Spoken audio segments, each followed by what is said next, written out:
got our folks.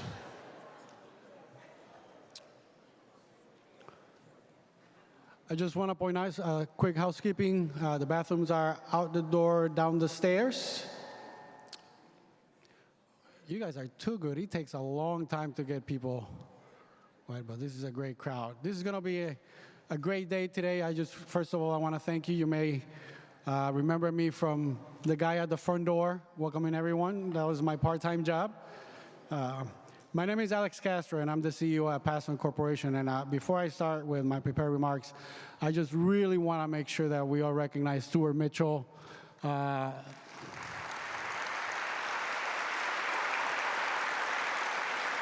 you. A prior CEO at Pathstone Corporation, and this is a complete result of his vision, along with the growth and the existence of the organization. So Stuart, always take the opportunity to say thank you. He just doesn't stop. And we don't want him to. We don't want him to. Yeah. Again, I'm honored to welcome each of you to our 2023 Pathstone Presents Thought Leader Symposium featuring Richard and Leah Rothstein, our good friends Dr. Tiffany Manuel, and our community panel members, Sean Dunwoody, Benita Curala, and Keisha James. If you attended our 2019 event, did any of you did? Oh, you remember what I'm about to say next. You remember it was like 90 degrees outside and we didn't have AC? That's why you came, to redeem yourself today. We're not going to let it happen again. Well, thank you for being here if you were here back in 2019. We're grateful to the Grace Road Church for making this beautiful. Air-conditioned space. It's great to be here. Some of us will continue to get flashback, but again, so I'm gonna not say anything for about 3 seconds, but I want everybody to take a minute and look around this room. It is gorgeous. So it's great when we have organizations that are willing to come back and invest and make sure that buildings like this are useful to the community as well.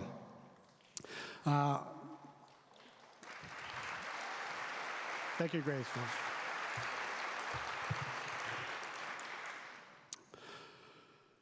Pathstone is very proud of our Pathstone Presents, our Thought Leader Series. Today's symposium represents our 7th Thought Leader event. We took a little brief for a few years. I'll explain to you why later. We launched Pathstone Presents in 2018 to provide an opportunity to introduce our community to nationally renowned thought leaders with particular experience and expertise in understanding the connections between structural racism and abject poverty plaguing thousands of our neighborhoods, who are forced to live in segregated, underserved, and disinvested neighborhoods. And as you know, that's part of our mission at Pathstone. So not only we do our day-to-day work, but this event goes along with that mission for our organization. You got louder. We're convinced that the best response to community resistance to residential integration is education and thoughtful community dialogue. For decades, our organization has experienced the insidious impact of NIMBYism, not in my backyard, many times as we attempt to develop mixed-income multifamily apartments in suburban communities of opportunity. There is now empirical data that Siena College has compiled on behalf of the Rochester Area Community Foundation that tolerance and commitment to diversity are improving throughout our community.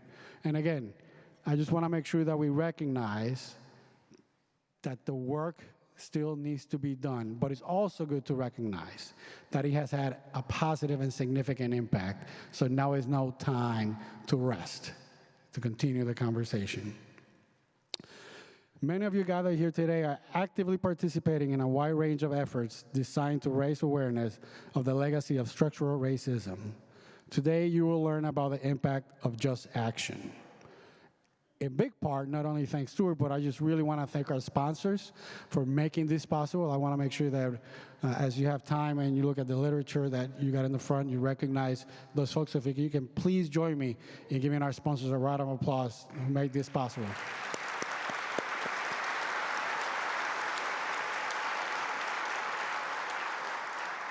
Thank you. Richard and Leah, I got to look at you when I say your name. We thank you for including Rochester in your national book release tour. We're grateful for your tireless commitment to making it possible for us to learn how fellow anti-racist advocates working in hundreds of communities like Rochester and Monroe County. Friends, Rochester community, let's represent. Please welcome Richard and Leah Rothstein.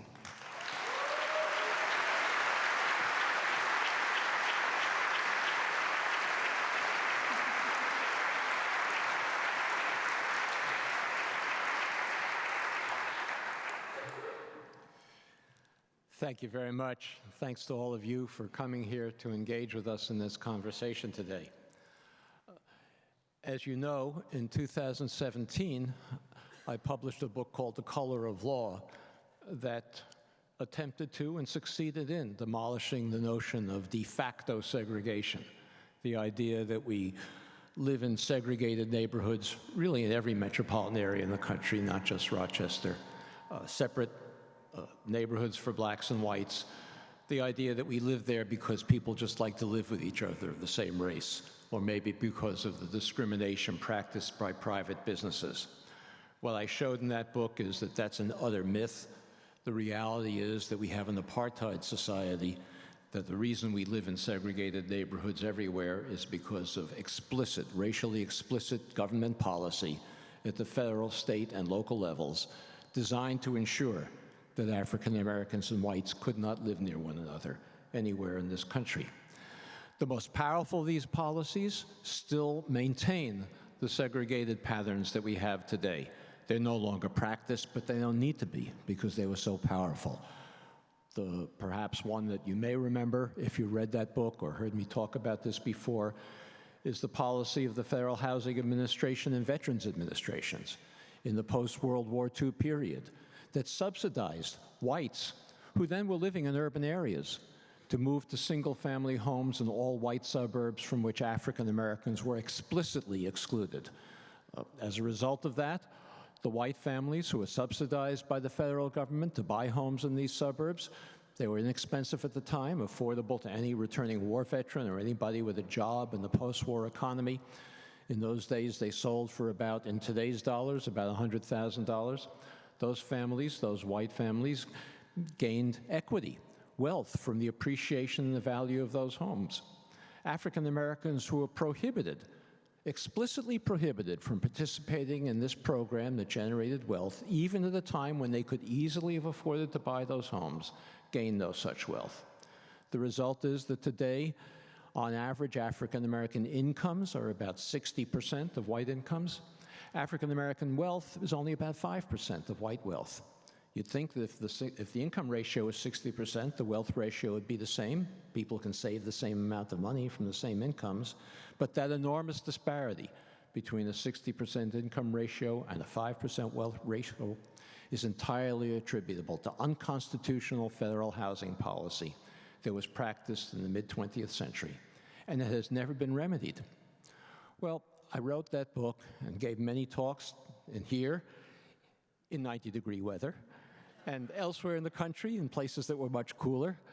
And everywhere I went, and people who read that book asked me, well, what can we do about it now? It seems impossible to do anything about.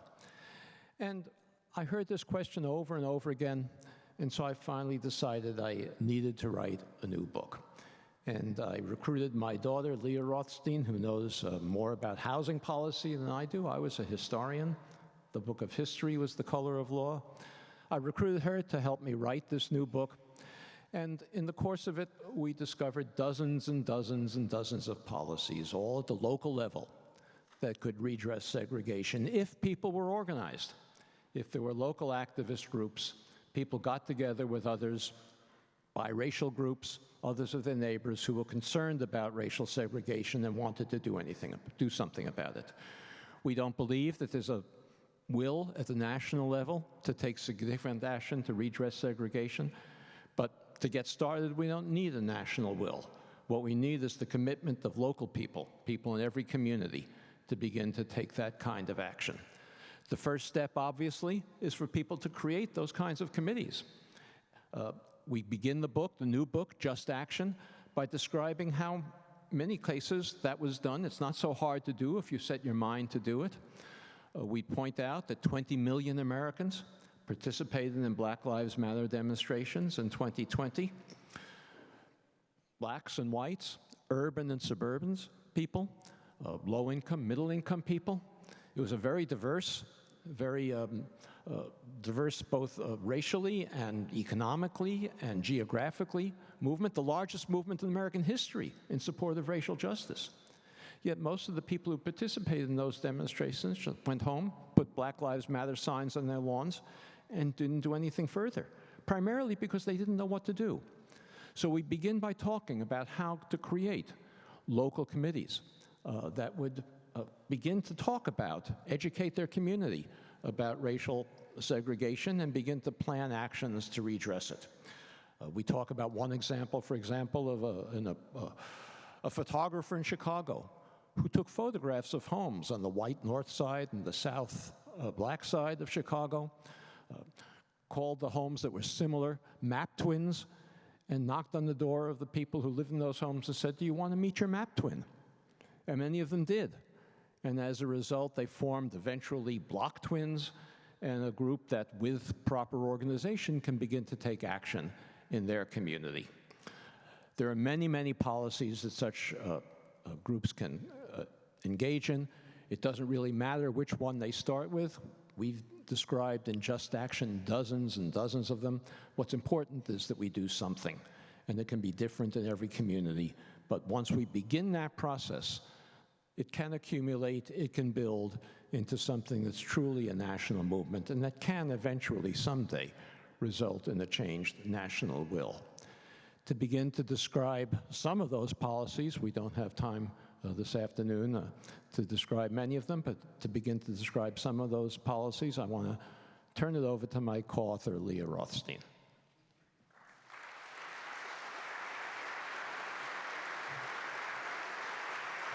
All right, thank you. So I get the fun part of telling you all the examples from the book of what we can do locally to begin to take on this problem and redress segregation in our own communities. But I'll start by saying that a lot of these groups, once they form, they build a biracial coalition, multi-ethnic group, they start by learning about the history of their own community and how their own community came to be segregated, who were the players that segregated the community. And we use Rochester as an example when we go around the country talking about this as one that started that way, mapping out the racial covenants, developing the anti-racist curriculum project. So a lot of other communities have followed that example, started to research where restrictive covenants existed, and then took that information and to educate their neighbors and their community members to start to understand, because once we start to understand that segregation was so intentionally created, we can start to see that intentional action can begin to undo it. Because when we think that it just happened by accident, we don't have much agency to do anything about it. We think it can only unhappen by accident.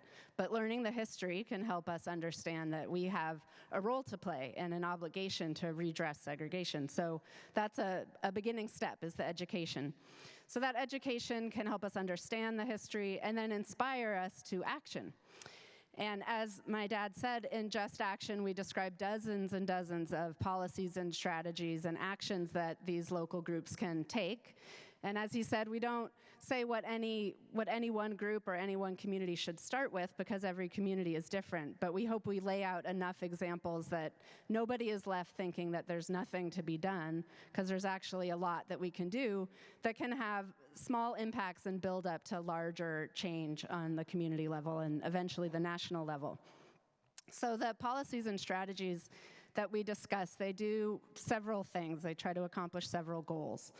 And one is to ensure that we don't continue to perpetuate segregation and continue to create segregated communities going forward. So enacting policy change to ensure that we don't do that. And then also to redress the wrongs of the past, to remedy the disparities that exist now because of the past government actions that created segregated communities and provided some communities with more resources than others and impoverished some communities more than others. So we have to do both, look forward and look back and remedy those harms. And then we need to also invest in lower income segregated African American communities where the concentration of poverty is the direct result of government-sponsored segregation. So we need strategies that do that.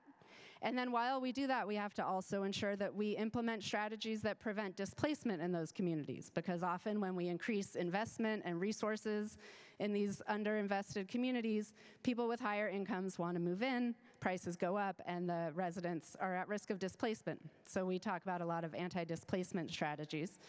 And we also talk about strategies that aim to open up exclusive, predominantly white communities to diverse residents. So now I'm going to get into the meat of it and give you some examples. So one example is one that's used in 200 communities across the country, including here in Rochester, which is starting or expanding a community land trust. So a community land trust often has two goals. Usually to increase affordable home ownership opportunities in a neighborhood, and also to prevent displacement in neighborhoods where prices are rising. So often land trusts start or expand into communities that are gentrifying and the residents are at risk of displacement, and the land trust creates affordable home ownership opportunities and prevents some of those residents from being priced out. We talk about Durham, North Carolina. They're a group of residents of a neighborhood, a predominantly African-American, low-income neighborhood that was gentrifying. They started organizing by asking the city to turn a vacant lot in their neighborhood into a park, because there was no safe place for kids to play. A child had been hit by a car, and this was an important issue to them. And they won. They got the park, and that galvanized the group, and they started looking around to see what else they could do about the issue of gentrification that was affecting them. They started a land trust. They started with 2 properties that the city donated. They now have over 300 properties in 7 neighborhoods around Durham. And how a land trust works is when a land trust acquires property, it sells the home on that property at an affordable price to a lower or moderate income family, and it retains ownership of the land under the house. And that's how it can keep the house price affordable, by taking the cost of the land out of the equation. And then those homeowners own the home like any other homeowner. And when they come to they want to resell their home, they have to adhere to a maximum resale price that the land trust establishes. And that maximum resale price usually ensures that the home selling family can earn some equity in the sale of their home, while also limiting the resale price so that the new home buyers get an affordable price when they buy the home. So that's how they preserve affordable home ownership opportunities in perpetuity, forever. So in Durham, in this neighborhood where they now have, and across Durham where they now have over 300 properties, the homes in the land trust portfolio sell for about $150,000, which in this neighborhood, compared to the homes around the blocks where the land trust acquired property, homes sell for $500,000. So they've really retained affordable prices for those homes. Also in the blocks where the land trust acquired property, most of the residents are still African American. And in the surrounding blocks where the land trust couldn't keep up with the investors that were buying up property in the last several decades, most of the residents are white. So we can see how it's an effective affordable home ownership strategy and also an anti-displacement strategy. So what can we do with this example? Well, you have a land trust here in Rochester, so we can support that land trust individually. And collectively, what we could do is ensure that that land trust has the resources it needs to expand. And that includes pressuring local government to donate vacant land to the land trust. Also, researching the institutions and companies that were behind the segregation of the community, and pressuring those companies to contribute resources and maybe vacant land to the land trust as part of the remedy for the harm that they've caused by segregating the community.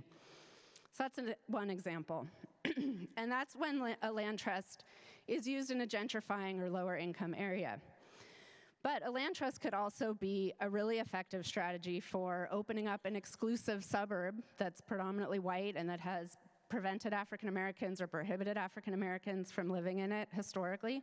And what's preventing land trusts from operating in communities like that is that the land is too expensive and they can't afford to acquire land there, or the local governments there don't support them by donating land. A great way to change that is if there were a local group in those suburban communities organized for the redress of segregation that could pressure their local suburban government to donate vacant land to a land trust. And there's no lack of opportunity for this. We give a couple of examples in Just Action. In Modesto, California, the town happened to now own a vacant golf course that went out of business, and the town acquired it, and they're trying to figure out what to do with it. They could donate part of that to a land trust and create affordable home ownership opportunities. In Woodbridge, Connecticut, similarly, the town is sitting on a vacant country club. And in suburbs across the country, public school enrollment has been declining, so there's vacant school sites that could be used and donated to a land trust to create affordable home ownership opportunities for people who've historically been excluded from those communities. So that's one example. Another is inclusionary zoning. So I don't believe there's an inclusionary zoning policy here. This is an example of a policy that is extremely local. The local jurisdiction adopts this policy through its zoning code. And this policy says that when new housing is built, so this can be applied in a gentrifying area or in an exclusive suburb, when new housing is built, a certain percentage of those new units have to be preserved and reserved to be sold or rented for affordable prices, and sold or rented to lower or moderate income households. So that's a way of producing affordable housing when market rate housing is being developed in a neighborhood. And we argue in Just Action that that's a first step, that we need to build new affordable housing in these exclusive, expensive suburbs, and also preserve affordable housing in gentrifying communities. And then we need to go a step farther and add preferences to those units to ensure that inclusionary housing is a tool for desegregation. Those units should have preferences for African Americans, preferences for people who are at risk of displacement from gentrification. All right, another example. I'm going to keep going till I run out of time. There's no lack of things to talk about. Another example involves Section 8. So Section 8 is the largest federal rental subsidy. Over 2 million low-income households around the country get Section 8, and it provides them with a voucher to rent a housing unit in the private market. So in theory and in the intent of the design of the program, the Section 8 program was meant to give low-income families the opportunity to move out of high poverty areas by being able to use this voucher to rent anywhere in the jurisdiction of a housing authority. Now, there's many reasons that that doesn't happen, and in fact, only 5% of voucher holders around the country can use their vouchers or do use their vouchers to live in what are called high opportunity communities. And those are communities with well-resourced public schools, access to open space and jobs and transportation. So only 5% can sort of live up to the potential of the voucher program. There's a lot of reasons for that. Many of them are being addressed here in Rochester and being chipped away at to address those obstacles. And one is discrimination. So on the federal level, it is legal to discriminate against a tenant because they use Section 8 to pay their rent. And many cities, including Rochester and many states, have outlawed this with what are called source of income discrimination laws. So those say it's not legal to discriminate against someone based on where their income comes from to pay their rent. But as we may know, passing a law is just the first step to stopping discrimination. And that law needs to be enforced and monitored. And so a place like Rochester and places across the country, there's over 100 cities, 20 states that have these laws. Discrimination still happens a lot. And the discrimination can be subtle. It can, happen when a tenant applies for a unit and a landlord says, oh, you don't make enough, your actual income isn't enough to qualify for this unit, even though with the voucher, their income would be enough. Or it can be more explicit, and some just say no Section 8 on the ads for their units, even in places where this discrimination is outlawed. So what can we do about this? Well, a group organized to redress segregation in their communities could help to educate landlords about an anti-discrimination ordinance. They could help support the local fair housing organization. I believe it's called Law New York here.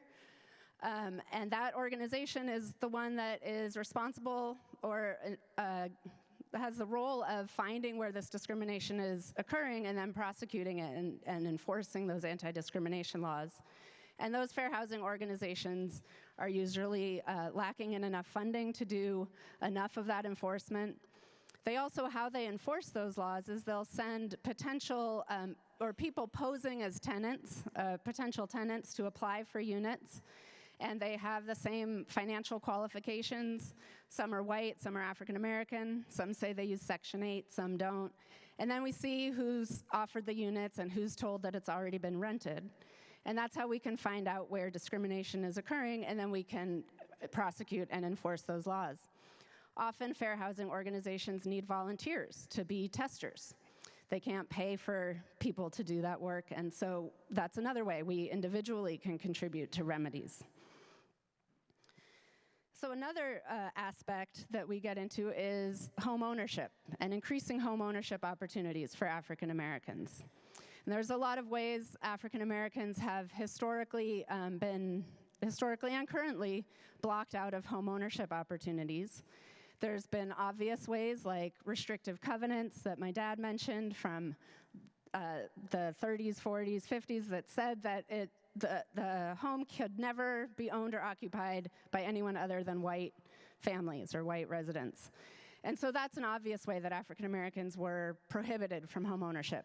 That's no longer legal, but there's less obvious ways that are still in effect today. One is the credit scoring system. So we all know about credit scores. You know, we think they're an objective, well, they're supposed to be an objective rating of our future likelihood of repaying a debt in the future. And that credit score, it's a mathematical algorithm. It's based on our financial history. We think that it must be the truth because it's based on numbers, and it's this opaque system that we can't really know a lot about. I mean, it makes some sense that, you know, your financial history, if you've defaulted on a loan in the past, that you might be more likely to default in the future, so your credit score will be lower. It's harder to get a mortgage. But the thing about credit scores is that the financial history they take into account are only a certain type of financial history, and it's a type of financial history that whites are more likely to have than African Americans. So if you've owned a home in the past and paid your mortgage on time, you get benefit for that performance in your credit score. You get a higher credit score. But if you've never owned a home, you've been a renter your whole life, which African Americans, when they're applying for a mortgage, are more likely to have not owned a home in the past.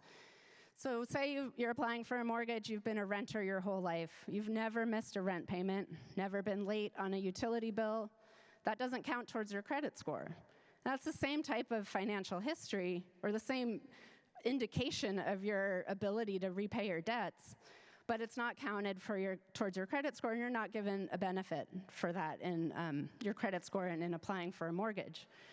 So as a result, about a third of African Americans have no credit score at all, compared to 17% of whites. And those that do have credit scores, about 21% of African Americans have credit scores high enough to qualify for a mortgage, compared to over half of whites applying for a mortgage. So those are huge disparities. So this is an example of a policy that isn't racially discriminatory in intent, but it is in effect. And so if we want to lower the barriers to home ownership for African Americans, we need to address the credit scoring system. And the credit scoring system is a national system. It might feel like there's nothing we can do about it. There is talk on the national level about changing the algorithms to count rental payment history. There's a pilot program now happening, but that's been about 15 years in the works. So if we wait for the federal change, national change in the credit scoring system to start to count rental payment history or utility bill payment history, or just to be more fair, we'll be waiting for a long time. There's a lot that we can do locally about this. So we can work with our local banks and credit unions to start to have them alter their algorithms and start to take into account rental payment history, utility bill payment history in their factoring and their algorithms for credit scores. And that goes a long way in opening up home ownership opportunities for African Americans. So, let's see what else. Those are a few examples, and I think we'll get into more in the questions and answers and in the discussion later. But what I hope this leaves you all with now and the rest of the day, and if you read Just Action, is that there's nothing we can do. There's actually a lot that can be done. And it might, the segregation of our communities, it feels like an overwhelming issue. It feels like an intractable problem, like there's nothing we can do about it. It's too big for us to touch. But it's not, and there's a lot that can be done on the local level. There was a lot of pieces and players and policies that went into creating segregation, and so there's going to be a lot of pieces to the puzzle that go into undoing it. And so we just have to start on any one of them in our own communities, and together they'll start to undo those decades of policies that created segregation and created the disparity in resources between communities, and we can start to make a difference. So that's what we hope to leave you with today, and I think now we'll start a discussion to hear more.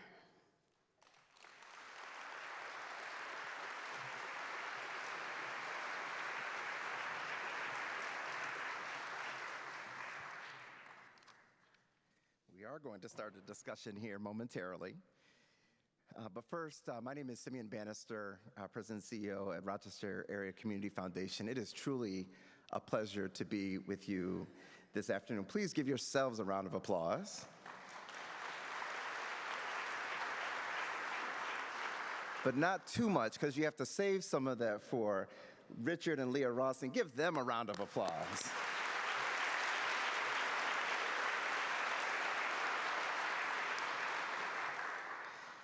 Now, the futurist and filmmaker Joel Barker once said, "Vision without action is merely a dream. Action without vision just passes the time. Vision with action, however, can change the world." But that begs some important questions. How do we set a vision? Who gets to set the vision? And how do we break inertia to turn dreams into reality? So Richard and Leah, it really is a pleasure to welcome you back to Rochester. You have now gotten the full Rochester experience because we invested hundreds of thousands of dollars in this building to put an air conditioning unit in so that we would be ready.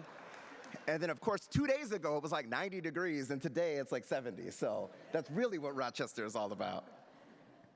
We are grateful to both of you for taking on the daunting task of describing for us, Richard, in your first work, The Color of Law, the facade of de facto segregation, the fact that you exposed its de jure underpinnings, meaning decisions and actions that have produced that segregation.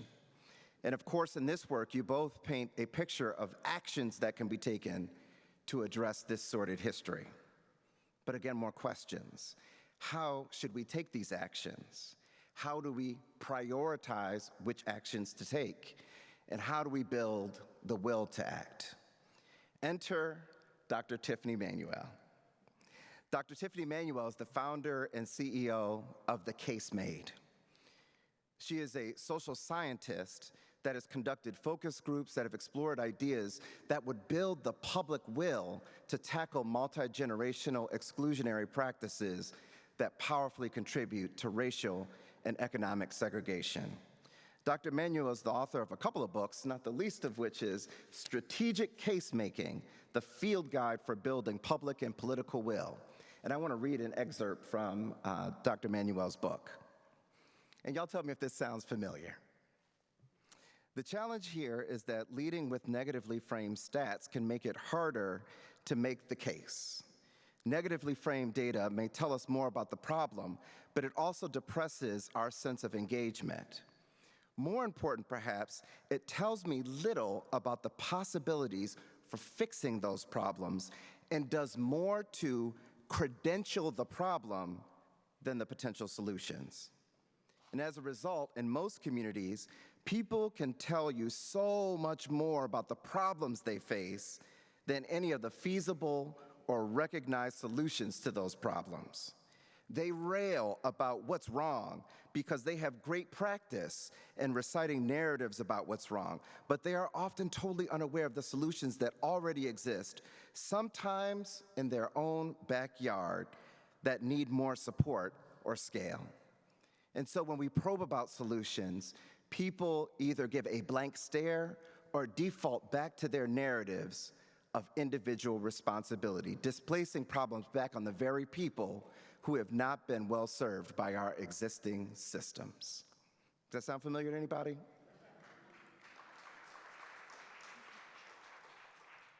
I'm so eager for a conversation today that puts these ideas in a little bit of tension with each other. There's a strategic tension we have to compete with. Do we lead, as the Rothsteins have done, with historic reflections that do chronicle the problems and provide a clear-eyed and sobering view of who we have been and who we are?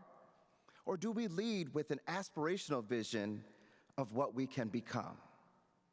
These are critical questions that we have to wrestle with.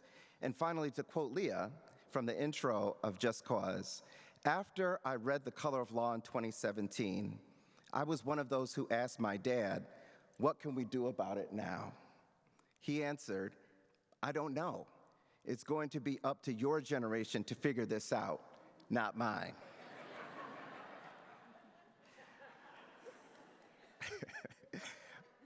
Well, thank you. And so I will end with one last thought, that this moment and these questions feel especially urgent, that we need to answer them, because in case you haven't noticed, our generation's time is now.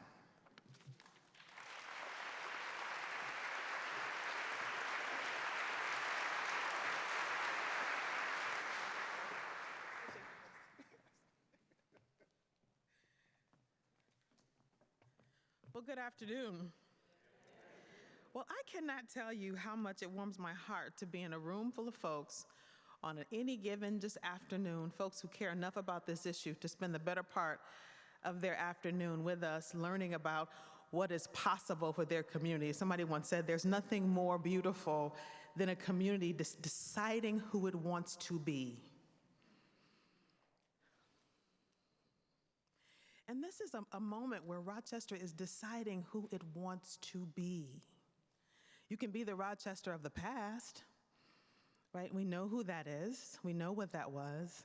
But now you all get a chance to decide who it will be in the future, about the legacy that you will leave for your children and their children's children. That is being decided today in this moment in this room. Not to put too much pressure on you.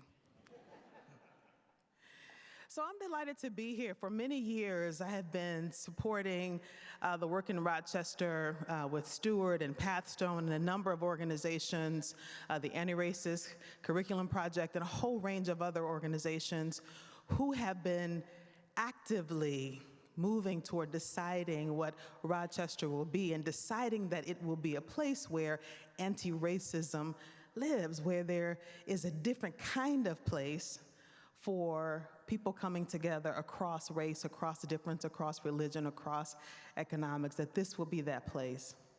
And so I'm excited to see you all, and I'm excited to know that there continues to be the energy around that in the room today. So as Simeon said before, my work has been historically in the space of public will building, helping communities across the country to build will, right? It's great that there's so many of you here in this room, but I gotta tell you, you know what's coming next, right?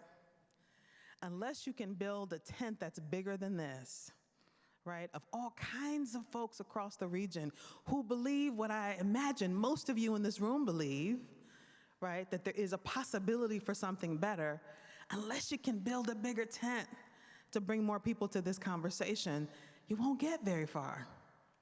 So part of this, the next part of this conversation, and indeed the subject of just action, is how you can begin to do that, how you can begin to talk to folks about what is possible, the solutions, the possibilities. And the nice thing about, I would say, my colleagues, the Rothsteins, have created in the book is there are all kinds of possibilities, which means you don't have to bet all your chips on one particular direction. You got a whole bunch of them. Pick. And I will tell you that when I go across the country working with communities to do this kind of work, one of the things that often excites folks is that they get to choose. You get to choose. Where do we start first? Where do you want to go first? There are all these opportunities to create the kind of community that we see in our future. We get to choose. We get to make the decision about what that looks like. And they get excited about it, right? I was just in Connecticut just a couple of weeks ago with a community that was in the throes of a deeply divisive fight about a couple of affordable housing projects. And they'd asked me to come in to sort of moderate and facilitate a different kind of conversation to help folks get to some solutions. And so, folks had come in the room with all their predispositions and sort of ready to fight. And so I engaged the first question, which I always do when I talk to a community. I engaged the first question. That question was, what do you love about this community? What do you love about this? What do you love about this place? What keeps you here? You can live anywhere in the world, but what is it that keeps you here, that keeps you rooted, that's got you so excited, either for this development or against this development, right? That you're so excited that you'd come here on this night to fight with your neighbors about it, right? What is it that you love? And so we went around the room and had people really spend that time just listing all the things that they loved about, and the entire disposition of the room changed, and that's the reason you'd start there, right? Because they started to talk about the parks, and I grew up here, and what we used to do over there, and what happened over there, and here's how we, right? And they start to think about all the things they love about that community. And then I say to them, well, great, I'm so excited for you. And if you want to retain the things that you love about this community, you got to shape its future in a way that's intentional. We've got to figure out how to solve some of the deep problems that are facing this community, and one of them is housing. So where do we start? There's so many ways to do this. There's so many opportunities. What does it look like? And we get butcher board paper and start to figure it out. And now we have, right, among many other things, Just Action. Look at all the ways we can start today, right, to think about what it looks like to build the kind of community that is welcoming, where people from all faiths, all religions, all races really belong here. What does that look like, right? And to get people and bring people into that energy is a sight to behold. At the end of the night in Connecticut, this was one of many. I remember I was just, engaging folks as they were leaving the night, and people were excited and engaged about what they did. One of the things we often do when they leave the session is we create a red carpet. And we have people walk the red carpet. We have a video camera, and we tape them saying, what are you excited about us working together? And they get on the red carpet, and they feel very special about what they're talking about. And yeah, we're going to do this, and we're going to do that. And we use that because we want to put it out, right, in social media so that they can bring their friends to the next conversation, say, look what we're doing, we're so excited. But to see people walking the red carpet, talking about what's possible, excited, talking across, right, the lines of opposition, right, is an incredible sight to behold. And so I give you that as a reminder or an inspiration of the fact that that too can be part of what happens in Rochester. It may not be talking across opposition, but it certainly is about how do you bring people to the table who otherwise would not have come? How do you get people to think about these issues of racial segregation, which sounds heavy, right? But indeed is a part of the future of what we need to do. So I want to say a few things. First of all, just about the book, and I would say just about what I think some of the, from the vantage point of the things that I do, that's been super helpful in the public will building space, and also talk to you about a redress movement with which Richard Rothstein has been the sort of founder, if you will, of the movement that we begin to create. First of all, on the first front, I would say, I certainly, like many of you, read The Color of Law, but the first time I had a chance to really meet Richard, he probably doesn't remember this, was at a large NeighborWorks conference, and he was giving a talk on The Color of Law, and I was on a panel that came after that, and then we had a point where we were on the same panel. But one of the things I said to Richard, and I will say it to you because I think it's true, among the things that folks may not recognize, right, but is really important, is this issue of really giving credibility to the conversation about the intentionality around racial segregation and how that happened. I can tell you that as an African American woman, it's been rough. And when I say that, I'm just talking about just the housing, right, trying to get and keep and afford housing, right? I grew up in a very modest, I would say, community in Detroit, Michigan. And probably every kind of, my family has faced probably every kind of housing discrimination you can probably name. I can give you a story about either my family or somebody in my family who's faced that. From contract buying, my grandmother bought a house. She couldn't have it in her name, so she bought it, what she thought was a house, from a white man who was going to put the house in his name, but she was going to buy it from him, and then, so she was paying him every month, and then almost when she got the house paid off, he disappeared, and she lost the house because she had no record of being able to say she actually owned the house. I can say that I remember my first time meeting head-on racial discrimination. I was in graduate school, and I had was moving to Boston, and I had rented an apartment. And I remember the first time that was back in the day when you had to rent an apartment by going to the newspapers and circling the, y'all don't know about that. Y'all don't know about that. You had to circle it and call the person. I had called, and I had rented a house in Boston. I arrived, and the woman looked at me, and clearly she hadn't realized that I was African American from the way that I had spoken to her, and she immediately looked at me and said, "You didn't say you were black?" And I just stood there because I was coming to pick up my keys, and I said, "No, I didn't think I needed to." And she said, "Wait 1 second." And she slammed the door in my face. She went back into her house. She wrote out a check, which was the return of the money that I had, the security deposit and what I had given to her. She came back, opened the door, threw it in my face, and said, "Don't come back here." I was standing there with a U-Haul and everything that I owned, with no place to go in a city that even back then was really difficult to find a place. I spent the next 5 days living in that U-Haul because I could not afford to rent a place. All I had was the money, the first and last and security deposit, so I didn't want to, go to a hotel and then lose the money I had. And so I literally lived out of a U-Haul with everything I owned for 5 days. And finally, this guy who was an immigrant, a Peruvian guy who just gave me a chance, and I begged him, "Please, I don't have any place to go. I'm a PhD student. I just need a place to stay. Everything I own is in this U-Haul." And he said, I saw you on this, were you sleeping in the U-Haul? "Yes, I have no place to go." And he allowed me, right, to rent an apartment. I'll give you one more example. Just 3 years ago, I moved to Florida, and have done very well for myself over the years. Was looking in a very nice neighborhood in Florida. It was a gated community. I was moving my whole family down. My realtor was showing me a house. And my 2 sons, who were teenagers, were in the car, and they didn't feel like looking at any more houses. They weren't really interested. So my realtor and I, we go to the place, we're looking at the house. We come out of the house, and there's this guy next door kind of running toward the car where my kids are, and another guy running across the street. And so I look at my realtor, "What's happening?" They go over to my car, and they're looking in the car. And I come over, and I say, "Excuse me, hi." And the guy is holding a metal sign that's his alarm, the thing that says you have an alarm system on your house. He's holding the metal sign, and he said, "Who are you? Who are you?"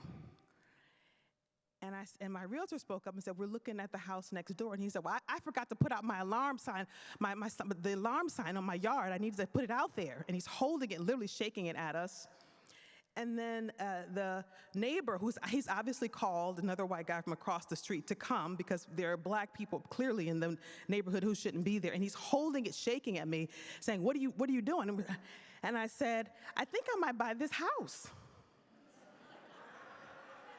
I think I might, just for you." But I give you that example just to say that this is not an artifact of the past. This is active every day. This is, for me, it was not in some low-income community where I'm fighting income discrimination. This is, right, in a everyday neighborhood of folks trying to just get a house and a mortgage with all the things with all the trappings, right, of education.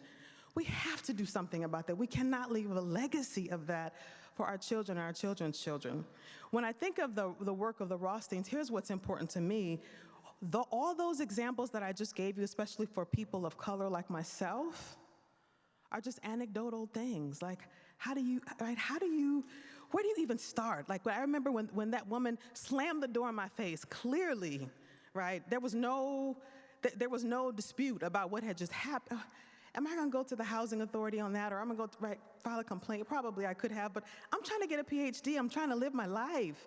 And for lots of people of color, that's exactly what they do. They don't stop to do that, but we talk about that. And every time we try to bring those conversations to bear, what would inevitably happen was people thought we were just giving conspiracy theories. Ugh, these people, they're always talking about the government and people and discrimination and no. And when I read The Color of Law, what it did for me and for lots of people of color across this nation is say, no. We're not talking about conspiracy theory anymore. We have receipts. We have receipts. And you can see them. That means, and when I say that, I'm talking about evidence that we can point to about the collusion, not just of the government, but with lots of institutions who are participating, right, actively today, right, in keeping our neighborhoods segregated. But here's the good news, folks. We got receipts, and now matched to that, we have organizing. Folks who are coming to the table, not just to hear the conversation, but to really think about how we get organized. So I mentioned before, and the last part I'll say about this, I mentioned before that in part because of Richard's agitation, there's a movement called the redress movement. For many of my colleagues in an organization called the redress movement, Richard has been putting together lots of folks, civil rights leaders, faith leaders, housing leaders all around the table for a number of years trying to talk about this issue of redress, that it's not just enough to talk about it, what are we going to do about it? And I love when he said this morning, do something, right? And so over the last, I would say, year and a half, an organization called the Redress Movement, which is on our board as our emeritus, but is championed by a number of folks across the country to start to do organizing, right, to bring redress to communities. And very much the way we've been talking about today, right, educating folks about what segregation looks like in their communities, dismantling the narrative that it just kind of happened that way. It didn't just happen that way. We have evidence of that. It just happened, right? But also organizing people together, bringing folks together who say we can do something, and then winning those victories. And what Just Action is a whole book, to my vantage point, of possible victories, literally waiting for you. Like saying, pick me, I can be your first victory. So I urge you today to read that, not as a kind of intellectual pursuit, right? Not as a, something the Rothsteins have put together as a kind of, just to acknowledge kind of what exists, but to read that as a action item, like literally like a checklist. Where do we go first? I hope the conversation continues today with each of you going through the book and say, what do you want to work on? What do you want to work on? Can we work on this together? Can we work on that together? Who can we talk to? Who can we bring to this conversation? And I hope the energy and excitement of that powers the rest of our day together. So I think it's my responsibility as I do a handoff to bring some additional folks together who are actively doing that work, who are bringing folks together to do something about this issue in a number of different spaces across Rochester. Yeah.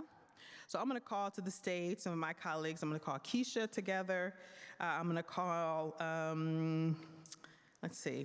Benta.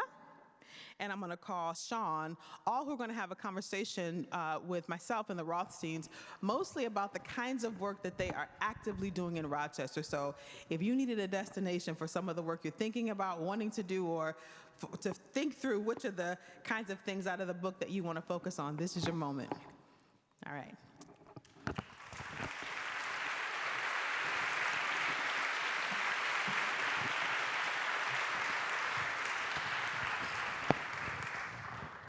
Thank you all for being here. My name is Keisha James. I co-lead the Anti-Racist Curriculum Project. And I just wanted to mention that you all had index cards when you came in, or little notepads. So if there's any questions that you have as we're talking about the different strategies and things that are happening in Rochester, please feel free to write down any questions you have. And you'll see some folks that will start walking down the aisles to collect your questions. So I already see some folks that have questions. Shane's over there. Want to raise your hand, Shane, in the back? So he'll come around, and Martha's over there. We'll start collecting some of those questions. Thank you so much.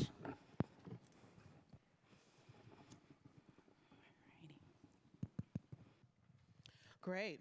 So we're going to have a number of different questions, but I'd love first to just ask my colleagues, Rothstein, just a question. Just in terms of redress, when you look at all the different options that you've written about, what are the things that you hope will be the things that rise to the top of people's priority list? Anything. I mean, I can expand on that a little bit. Please do. But we get this question a lot. If there's one thing we could do, what should it be? And we really can't answer it because every community is different. Every community has different opportunities and challenges, slightly different history, different players willing to get involved.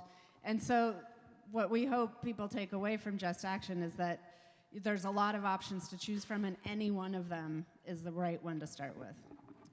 Okay, I'm going to add a specific illustration to just show you how many variants there could be if you just want to do something.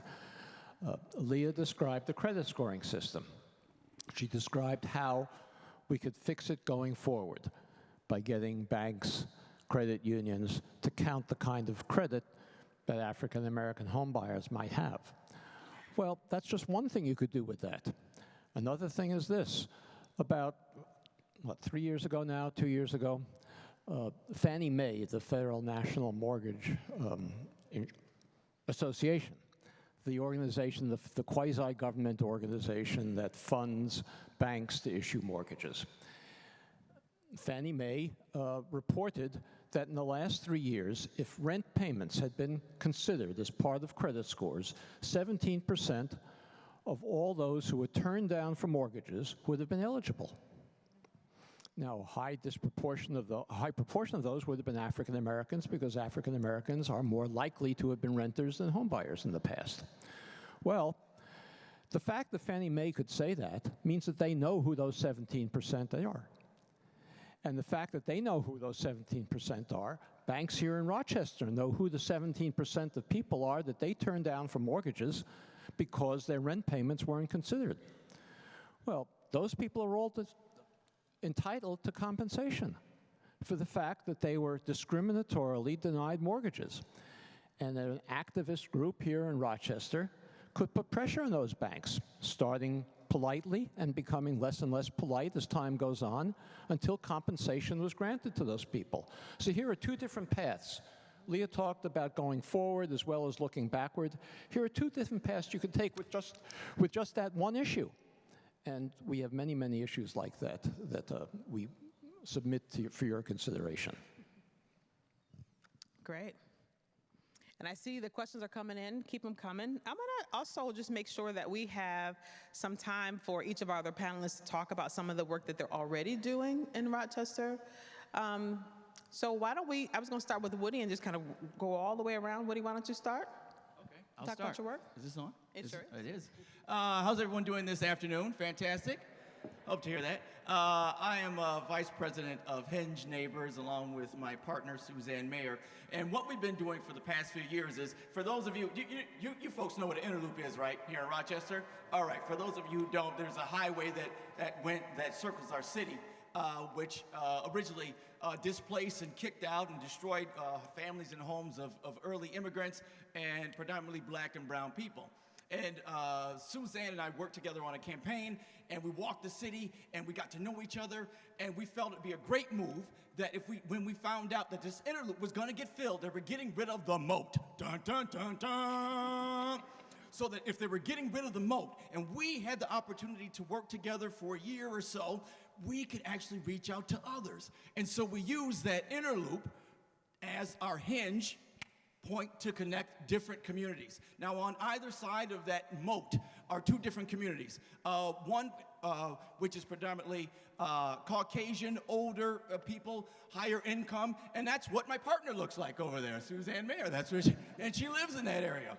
I live on the other side of the moat. Predominantly black and brown individuals, lower incomes, lower education, and that's where I live. I look like the people where I live at. And so we realized that we wanted to be able to bring people together to design and create their neighborhood how they want to see it fit when that inner loop is filled. And it's coming, so that when that community comes together, the community creates the neighborhood it wants to see. And we have been successful in bringing both sides of those neighborhoods together who might have never, ever talked to each other to design and create the neighborhood they want to see for themselves, their children, and their children's children. And that's been our mission of Hinge, is how do we bring people together to create the world that they want to see. We had to do something. That's right.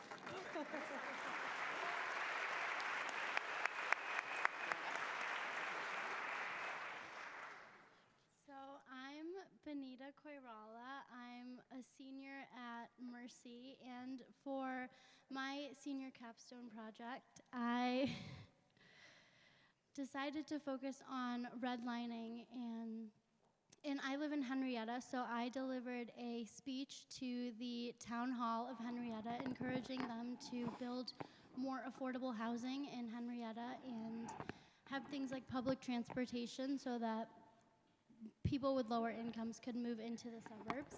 And then I also helped my school, which did not previously have anti-racist education for the teachers. I helped get anti-racist education for the teachers and also have classes on anti-racism introduced into Mercy.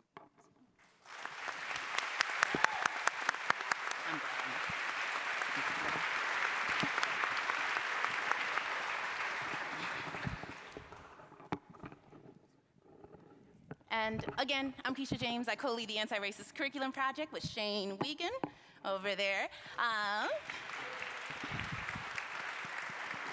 And if you have not heard of our project yet, we actually we're always going to be teachers. I was going to call us former teachers. We are always teachers.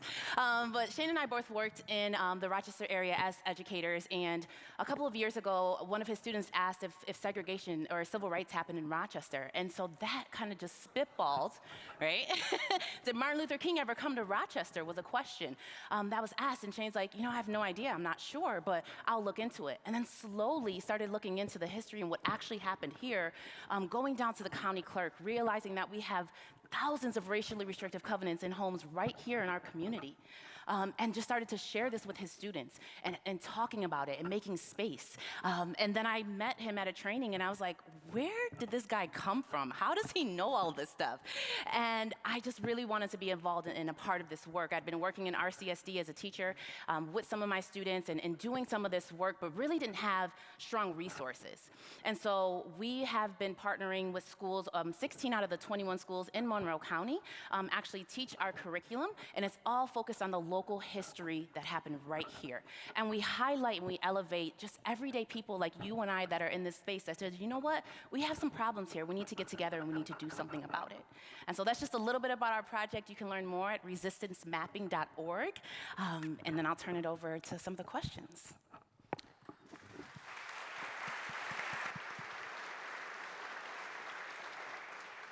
Great. Well, I am so proud of y'all. This list of questions is like several books here going on. I don't know how much, we might be here till midnight on, but I'm just so proud that y'all are not just watching us, the screens, that y'all are actively participating and you have lots of thoughts about that. So let's start to get to some of them. And let me just say apologies for, we just can't possibly get all the questions, but we may put them all together and may try to, I don't know, I may be overstepping, but try to figure out how we might send something out that answers or at least tries to address some of the questions. So let me just start just with a question to Richard and Leah, which asks a question about wealth inequality. What about in the book of Just Action are there addresses this issue of wealth inequality and how we can reduce it through some of the local recommendations that have been made? Well, virtually everything that you do will have an impact on wealth inequality. The simple example I gave before, if the 17% of mortgage applicants who were turned down because their credit wasn't properly evaluated got compensation, that would increase their wealth. If people got more into home ownership, that would increase their wealth. If people were able to afford housing through a land trust and could not spend 50% of their income on rent, but instead could afford the housing, they'd be able to save, and that would increase their wealth. So I don't think there's any way of addressing wealth inequality directly, but virtually everything that you do will narrow the wealth gap. Great. Let me get a few more housing-focused questions here. How do we get landlords involved in a positive rent reporting? And I'm thinking about just the way you were talking about now, Richard. Somebody's asked in 2002, 2022, that very few landlords actually do that through reporting agencies, and also things like Sally Mae, right, for folks who are paying on those student loans. How do you get those folks to report? Because that could be a way to show that they have a really positive, debt-paying strategy or whatever that is. Yeah. Well, one idea, I haven't seen this implemented, but someone actually came up after one of our talks and suggested it, that a local government could pass an ordinance that a landlord with over X% of units in their city had to report rental payment history to some entity that could then report it to the bank. So that's one idea. Another is there's some private companies now that are serving as like middlemen between property owners and banks, and they'll collect the rent payment history from the property owners and compile it and give it to banks. So people are filling in this role, companies are filling in this role because it's not happening on their own. But landlords could voluntarily, work with banks to report their rent payment history. They report negative rent payment history. Like, let's not forget that. If somebody doesn't pay their rent, they report it to collections agencies. So it is possible. I think, like a lot of these examples, part of what will get people on board to start putting in a little bit extra effort to make these kinds of strategies possible is understanding the impact of not doing it, understanding the history of what, how African Americans have been kept out of home buying, and what is standing in their way now, and what little role a landlord can play in remedying that is just reporting their rent payment history. So those are a couple of ideas. Great. We have one on the other side. So we have a question for Benita. So what was your experiences that prompted you to take action, and what do you think can inspire other young people to get involved as you have? So I lived in the city before, and then I moved into Henrietta, and I go to Mercy, and seeing so many people of color in the city and people like me, and then moving into Henrietta and going to Mercy and being like, this is all white people, like what is going on here, made me want to understand like why is that the case, and that led me to researching about the history of Rochester and redlining and all of that, which I hadn't learned in school. And so I realized like this was something I needed to do. I needed to educate myself about the history of Rochester's segregation, and then also educate my school about it and figure out how I can get more people of color into the suburbs, into Henrietta, because it was such a great experience to have resources in the suburbs. And I was inspired because when Mercy doesn't have racial equity training, and so I had to reach out to Shane Wiegand, and I emailed him and was like, what can I do? This is my senior capstone. And having someone who was older, who was more educated and involved in something like this really helped me figure it out. And so I think just teaching younger kids about it, and then telling them what they can do and helping them do it is really gonna help younger people be involved, because I wanted to be involved, I just didn't know how.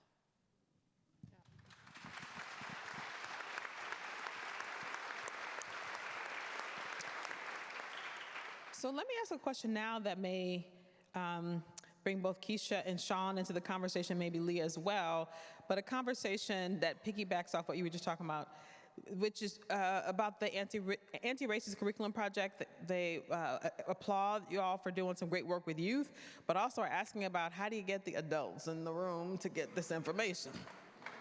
Yeah, how do you get the adults to follow? So I'm thinking about that not just in terms of the anti-racist curriculum, but just generally speaking, like how do y'all get, adult folks who need to also hear the message about what solutions exist and about what the community looks like and what can be done to bring folks together? Talk to us a little bit about that. I think from our vantage point, we realize that adults are just big kids, right? And so there's not much difference there. And I think our approach with it is truly invitational. We're not having folks come to our trainings and then shoving things down their throat or saying, look at how terrible you are, or making folks feel guilty. We put primary sources in front of them and say, what do you think about this? What do you notice? What do you wonder? What questions are coming up for you? How do you think that we got here? Let's take a look at some of the history here. Let's think about your own history, your own family's experience and stories. And so I think we make space for folks to just learn, and we also really make space for folks to unlearn and process whatever is happening there too. And so I think that's a big piece of when we think about the education, this is new to a lot of adults, and oftentimes what I hear is, I'm so embarrassed I didn't know this. And I'm like, listen, I just learned this 5 years ago. You're not too far ahead or not too far behind from where I was, but we have to start somewhere. And so I think that's one of the pieces for us, is like making space for folks to just be, inviting them in, and really making space for what questions they have, and even pushback. We invite the pushback because that's how we grow.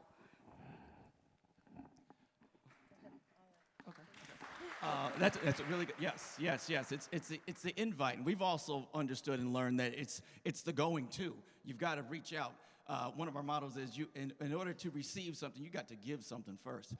You can't come into a community with your hand out asking for input or saying this or saying that. You have to be part of there. You have to keep showing up. You have to keep showing up. You have to keep showing up. And guess what else you have to do?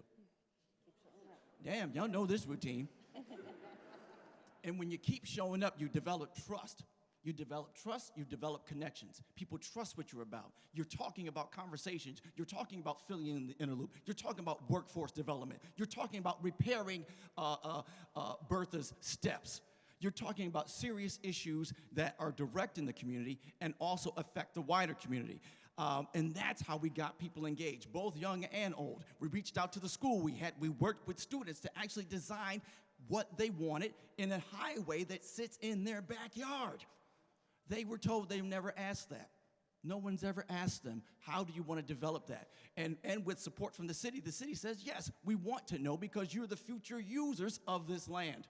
We engage with businesses saying this is coming. How do we create employment? How do we build corridors? How do we work together to do things? One of the businesses that is not too far away from the inner loop actually employs a great number of people in the neighborhood. So it's about how do we create these dialogues and get people invested to understand it is affecting you, that you can decide and create what is around you. You are not dictated to about what it is. So part of our role was not saying we're going to speak on anyone's behalf whatsoever. It's about what you are going to say.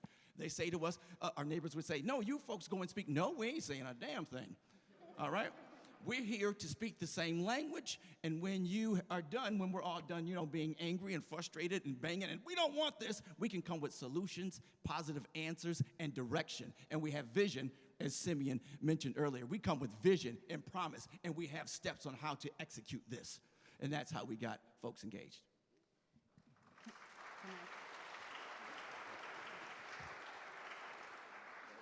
I just want to give another example of how this works. I hear implied in the question that, if adults aren't in this room, they probably don't want to hear this, and so it's going to be so hard to reach them, and how do we convince them that they want to know this history and what to do about it? So here's an example from a community in Silicon Valley in California's Bay Area, one of the most expensive communities in the country. Median home prices are over $2 million. It's a very exclusive community. Not a place you would think would be organizing for desegregation and inclusivity. Well, some residents there read The Color of Law, and there's some information in there about that region and how it came to be segregated, and they developed a workshop about how their own city came to be segregated. They started doing it to neighbors. The Rotary Club invited them. The school district invited them to do it to parents. They did it all over the region, all over their community, to adults and teenagers. And people showed up and they learned the history, and it inspired people to envision a different future for their community. And so they developed an organization, and in order to be a member of the organization, you had to agree with their values of creating an inclusive and diverse and more affordable community. So this was all happening, and then the school district proposed to build 90 units of housing affordable to teachers on a vacant site that it owned. Teachers couldn't afford to live there either, so they, 30% left every year. This was a problem. And so the school district wanted to build housing, and some neighbors of this site didn't like it, and they put a measure on the ballot that would have made this development impossible, and any future development of multifamily housing in the community would have to go in front of the voters. So essentially making it an uphill battle forever. So this group that had already been organized and talking about these issues and getting together about having common values saw this coming on the ballot, and they organized a campaign to defeat it, and they went door to door every weekend. And I talked to them, some of the leaders of the campaign. They told me how they would stand in front of this house. You know, they're big houses, or they're expensive houses. They're not always big.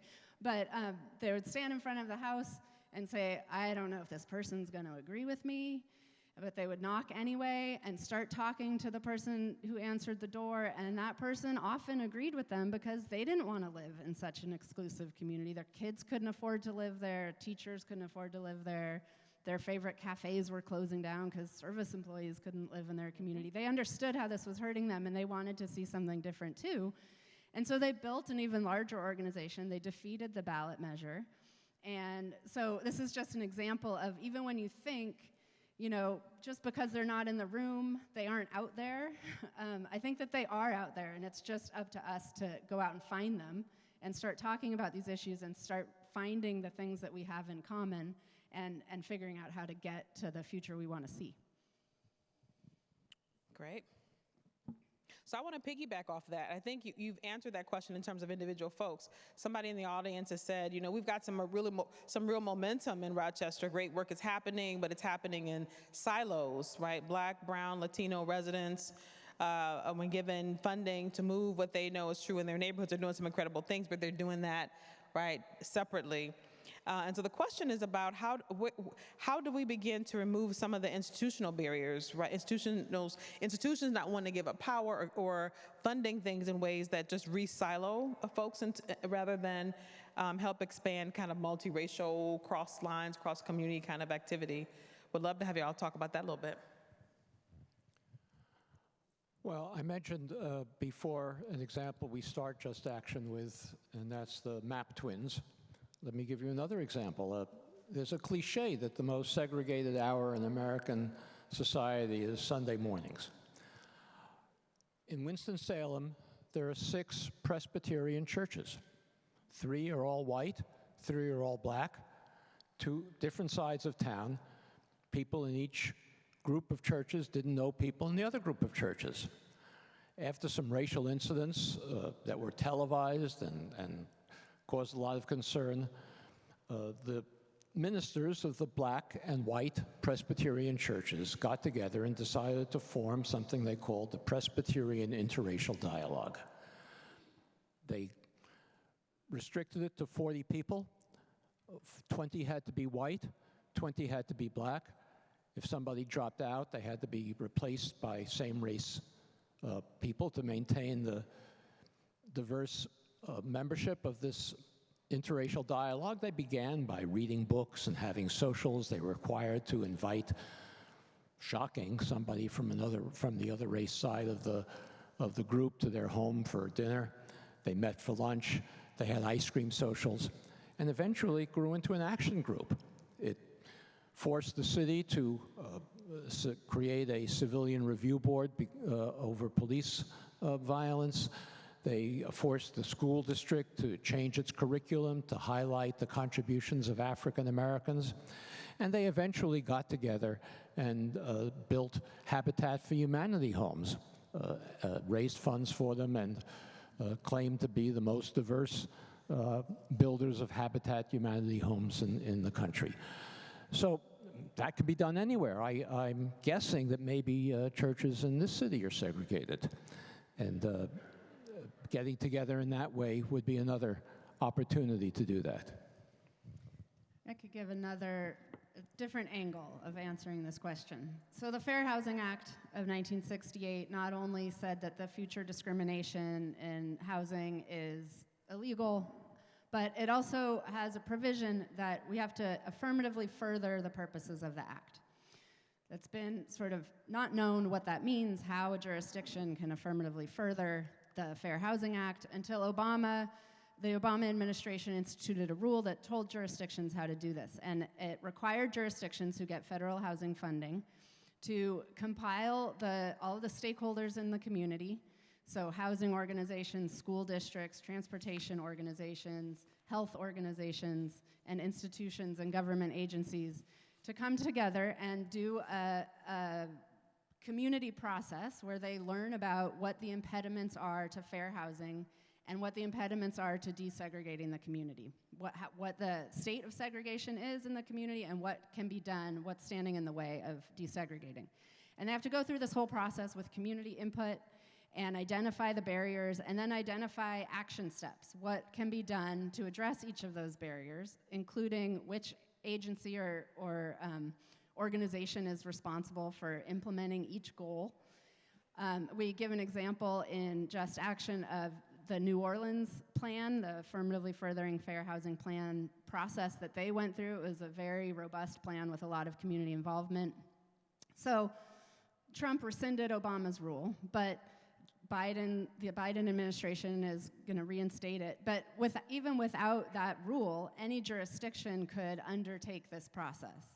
And it takes a leader. It could be a housing organization, the Housing Authority, a fair housing organization, which is a nonprofit, and coming together to bring all of these different stakeholders who maybe operate in silos. They have to look at how all of their goals and challenges overlap and figure out how to address that.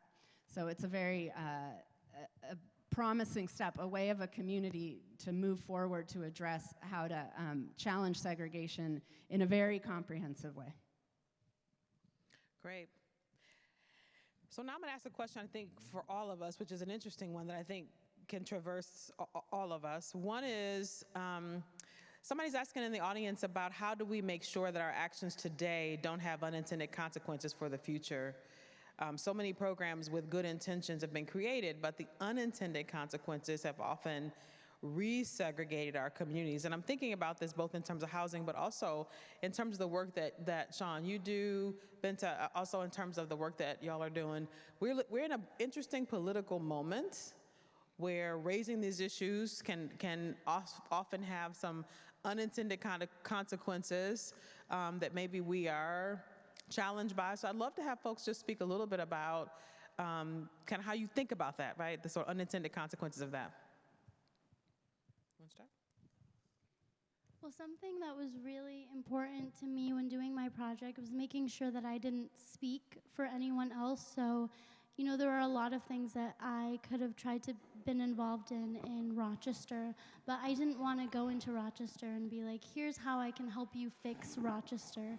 So I decided to focus on my own community and focus on Henrietta and the things that I love about Henrietta and know about it so that I could put in my own experiences. And I think that's what's really important, is focusing on what you know and what you have been a part of so that you can use your own experiences in creating change.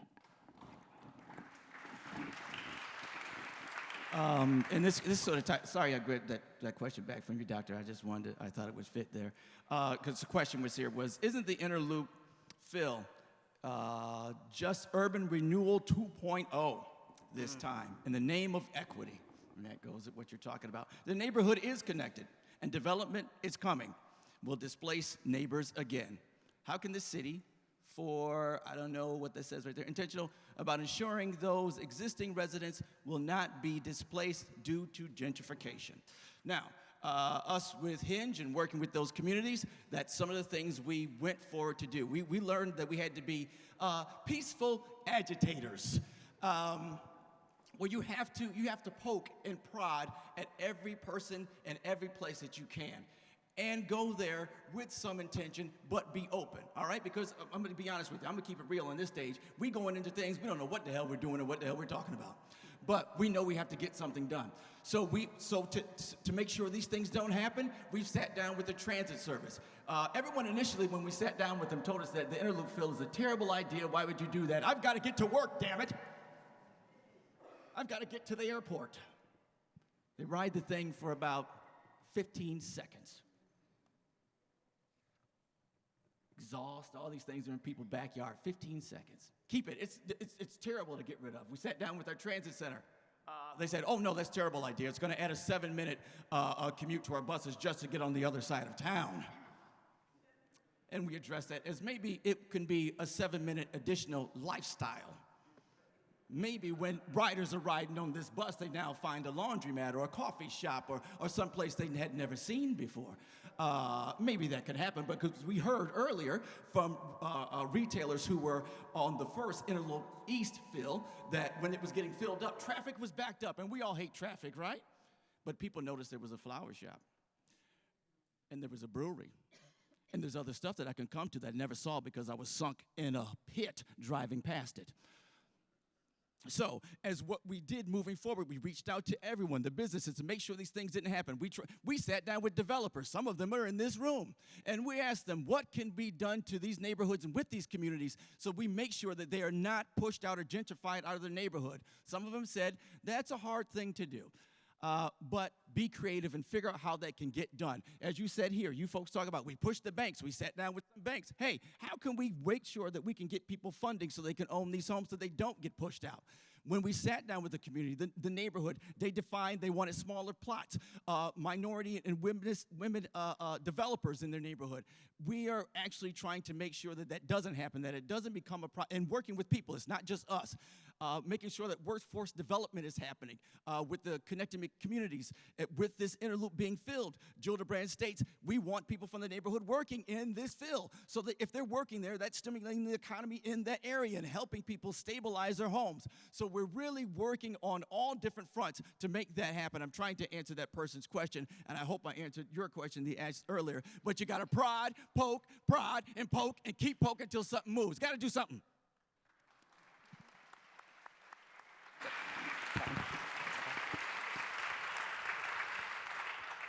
And when it comes to curriculum, because I know that's a hot topic button when we think about curriculum across the country, for us at the Anti-Racist Curriculum Project, we lead with humility.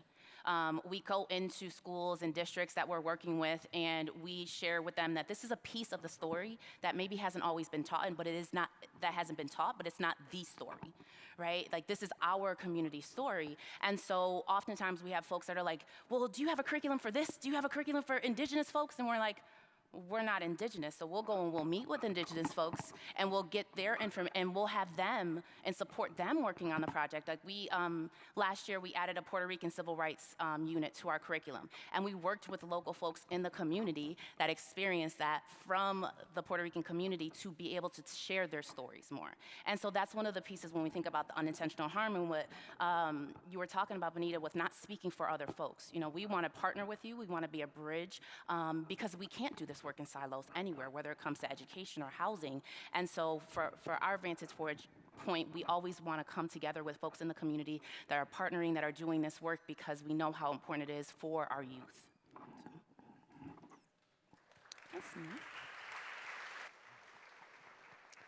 Great, and just following up on that theme, a couple of folks, we've got a couple folks here who've also asked about, to follow up on the conversation about land trusts, and the conversation has been consistently around, are there some unintended consequences for homeowners in land trust communities? So I'd love for the Rothsteins to answer that.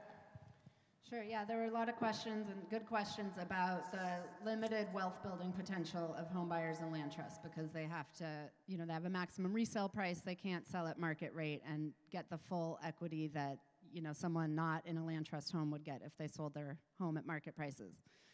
So this is a balance that every land trust has to strike, and they do it differently. So in the Durham example I talked about, they started out by saying that the maximum resale price would have to be the same as the first sale price, but adjusted for inflation. So basically keep that home exactly as affordable as it was the first time, and the homeowner couldn't really build a whole lot of equity that way. And there was some pushback from the African American community saying we want to be able to build wealth through home ownership too. And so they adjusted their resale price, maximum resale price, so that the homeowner could build some equity and the affordability would slightly decline with every resale. So the homes in the Durham Land Trust example, when they started, they sold for $100,000 in today's money.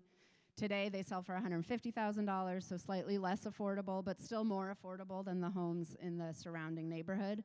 And this is just a balance that every land trust strikes. It's possible some land trusts may allow the homeowner to sell the home at the market price and build the full equity that way, but then they're gonna have to re-subsidize the sale every time to ensure that it remains affordable.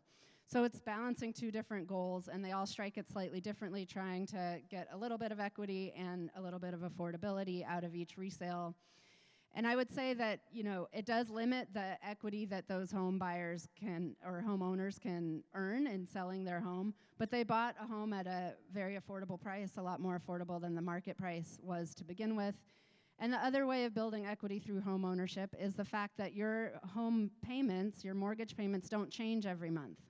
And so a homeowner who is in this house for 10, 15 years, if they had been renters, their rent would have gone up in that 10 and 15 years. But because they were homeowners, their mortgage didn't change, and so they could save money that way and build up wealth, even though their equity share was limited when they resold it. So we don't tell anyone looking to start a land trust how they should balance those two goals, but it's up to every community to figure out what the right way to do it is. But those are two goals that are in conflict, and they have to be like balanced somehow. Great. So another question is around incentives. And this question, I'm going to expand the question that was actually asked to be a little bit broader. But the question is there any way to incent individual property tax or homeowners, taxpayers, to do something? For example, in New York, there are programs where you can incent folks to move into neighborhoods. If you're a firefighter, you get some incentive to be in the part of the, to stay in the city or to stay in a particular community. Are there opportunities to incentivize folks to do the right thing? Yeah, there's incentives for property owners to, for example, here to rent to Section 8 tenants.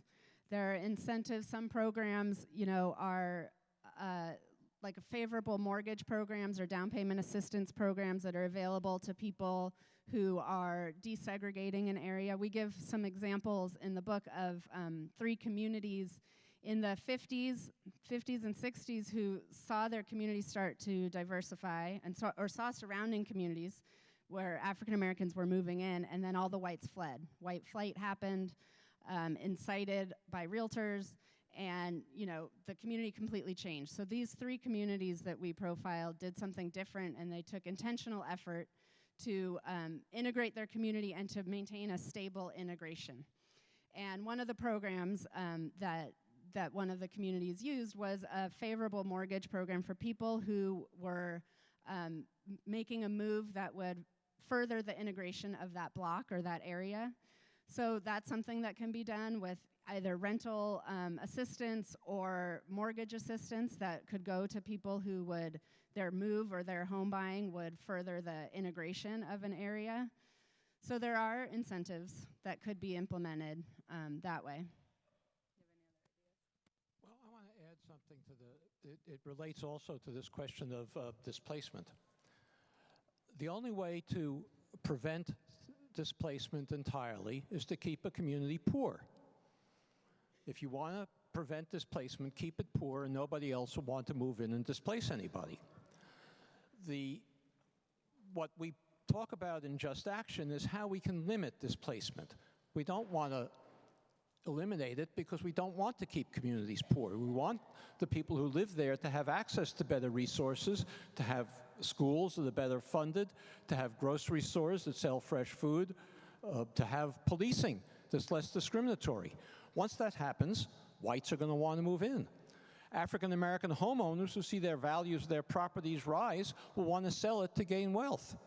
That can't be prevented, but there are a number of things that communities can do, Leah mentioned some of them, to limit displacement so that it preserves a stable, desegregated community. Land trusts are one, inclusionary zoning she mentioned are another. There are many ways of protecting renters from unreasonable evictions. You can't prevent an eviction if somebody refuses to pay their rent, but you can prevent an eviction if they don't want to withhold their rent because the building isn't properly maintained. There's a community we described, Cleveland, Ohio, passed an ordinance not only giving renters a right to an attorney if they're subject with an eviction notice, but requiring any landlord who wants to evict somebody to notify the United Way so they can notify the tenants so that they know they have a right to legal counsel and can justify their withholding of the rent. So there are many policies that can be implemented to limit displacement. But I'm not in favor, I don't think anybody should be in favor of having no displacement, because that just means keeping the neighborhood poor.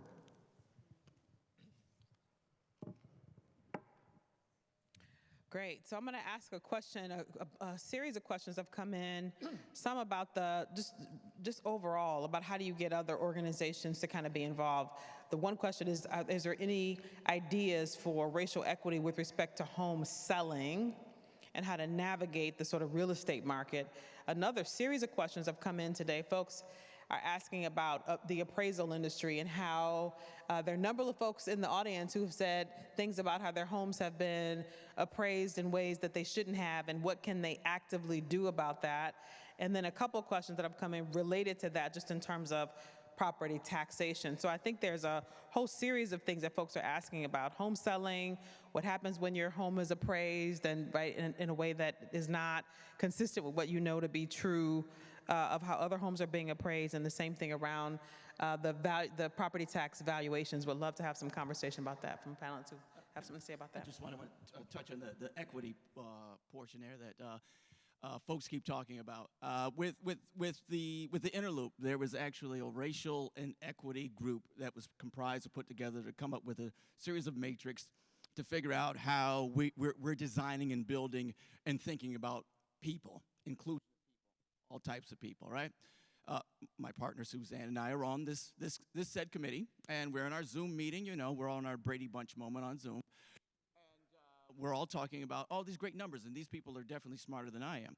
And we asked a simple question. We're talking about how do we define a neighborhood? How do we build equity? How do we build with racially equity things, all this stuff? And we asked a simple question: have you ever been to the damn neighborhood?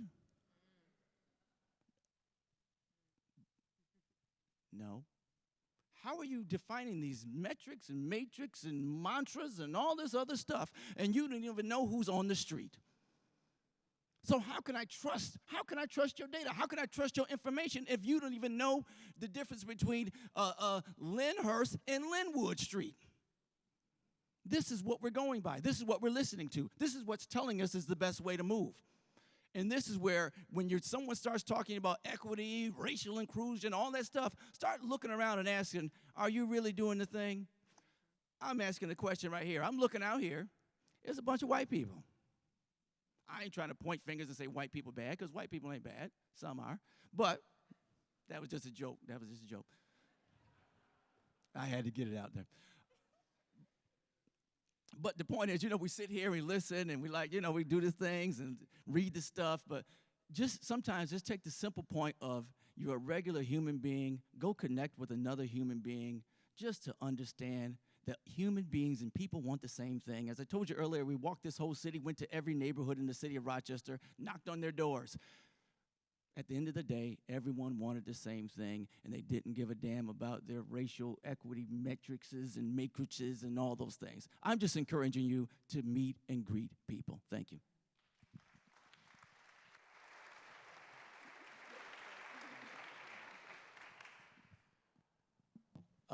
Okay, another issue you raised was property assessments. Here's another example of a race-neutral program that is discriminatory in effect, not in intent. I wrote an article a couple of years ago about Syracuse, one of your not-so-distant neighbors, where the property tax assessments hadn't been redone in 25 years. Over that period of time, homes in white neighborhoods appreciated in value faster than homes in black neighborhoods did. The result is that the assessments of homes in black neighborhoods were closer to their real market values than the assessments of homes in white neighborhoods, which were far below their real market values. What that meant was that African Americans in Syracuse had been paying a race tax for many years being overtaxed for public services, and white neighborhoods were being undertaxed. Now, I thought that was unique when I wrote this article in Syracuse. It turns out that it's true in virtually every city in the country. I'm convinced, I don't know the data, but I'm convinced it's probably true here as well. It's probably true that African American homes are assessed at a higher value relative to their market value than white homes. Not only because assessments aren't done frequently enough, reassessments aren't done frequently enough, but because an assessor, unlike an appraiser, it's an entirely different system. An assessor doesn't go into the home to look at it. An assessor sees two homes that look similar from the outside, doesn't know that the home in the white neighborhood, where the family is wealthier, has more up-to-date appliances, has more amenities, has fewer lagging maintenance issues. And so the market value of that home is much higher than the one that looks similar from the outside than the market value of the home in the black neighborhood. Now, this is a discriminatory system, and it's true in almost every city in the country. There's a University of Chicago economist who actually calculated the extent to which in every city in the country the assessment system is discriminatory and causes homeowners in black neighborhoods to pay taxes at a higher rate. Again, I want to say, every one of those homeowners is entitled to compensation for the excess taxes that they paid. And the only way they're going to get it is not by writing policy papers. The University of Chicago guy did the policy paper. The only way to get it is for an activist group in the city of Chicago to begin to organize to make it uncomfortable for the city to maintain a discriminatory, did I say Chicago? No, Rochester. In the city, the economist was from Rochester, from Chicago. The city is Rochester. For an activist group in the city of Rochester to make it uncomfortable for public agencies to collect taxes at an excessive rate in black neighborhoods. Do you want to speak to the home selling realtor question? Just in terms of just the equity, in terms of the home selling issues, that home selling the same way, right? Yeah, has some of the same challenges. Sure. As Leah said before, we need to look forward as well as looking backward. The real estate industry continues to discriminate in the same ways that Tiffany described, not only recently, but long ago in the past. In 2019, Long Island Newsday, the newspaper that serves Long Island, conducted a paired testing investigative report. Now, New York City or Long Island had a lot of unemployed actors. They could hire them and get them to pretend to be home buyers, both black and white. But this testing goes on all over the country, even where there aren't unemployed actors. It requires volunteers, as Leah said, and all of you could be volunteer testers for a fair housing center here. And what is it called, New York? Law in New York, testers. But Long Island Newsday conducted this experiment. They went so far as the editor of Long Island Newsday went to Nordstrom to buy identical handbags for the black and white testers, so that they would be identical in their paperwork as well as how they looked, except for their race. What they found was in 50% of the cases, 50% of the cases, black home buyers were being discriminated against in the way in which realtors handled them. And the thing is that when an African-American home buyer goes to a real estate agent, they don't know they're being discriminated against because they don't know that a white home buyer is being shown different homes in different neighborhoods. The only way to uncover this, you can't get a complaint because the home buyer herself or himself doesn't know. The only way to uncover this is with a systematic testing program that should go on in every community in this country, and the result of it should be prosecutions. This is a blatantly illegal behavior, and there's no reason to think that Long Island is any worse than any place else in the country. It's probably, if it went on Long Island, it's probably going on everywhere, 50% of the cases. And the only way to root it out is by support for fair housing centers to not just do testing in response to complaints, but to do random testing of realtors to ensure that discrimination is not an ongoing problem.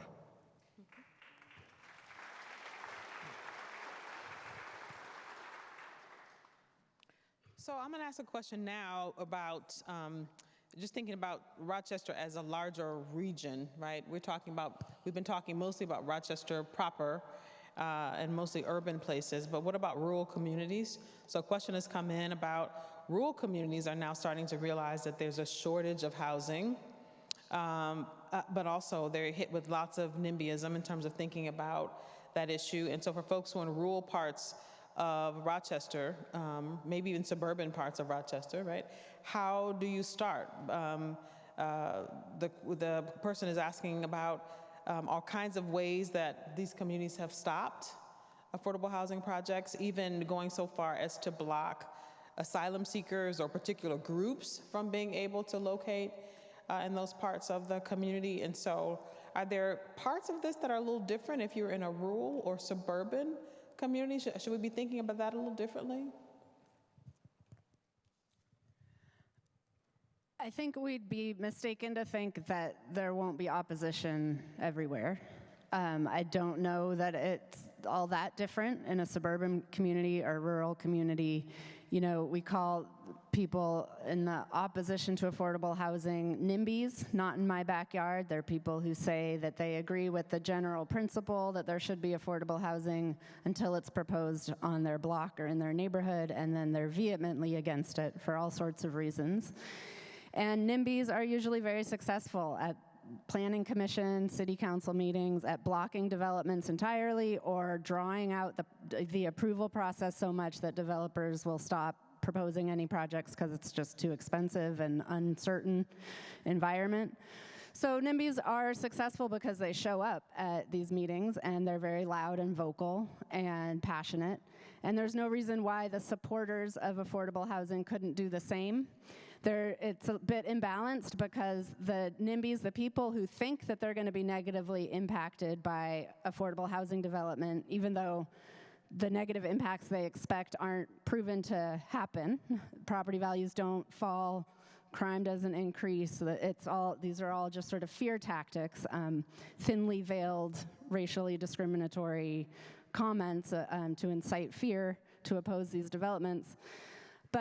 So NIMBYs show up, but the people who should be showing up to oppose those NIMBY opposers are the people who might live in that development or who would benefit from that development. And those people aren't identified yet because the development doesn't exist. But a group that was organized in that community to support affordable housing could find people who could potentially live in that development, or people who care that there should be affordable housing in their community and have those people show up to these meetings and be just as vehemently in favor of increasing housing opportunities in their communities. And I think, we get a lot of questions about this. What do we do? The opposition is going to be so strong in this kind of community, or in this kind of community, or to this kind of development. The opposition is going to be there, and it's what do we do about it, and what do we do to counter it?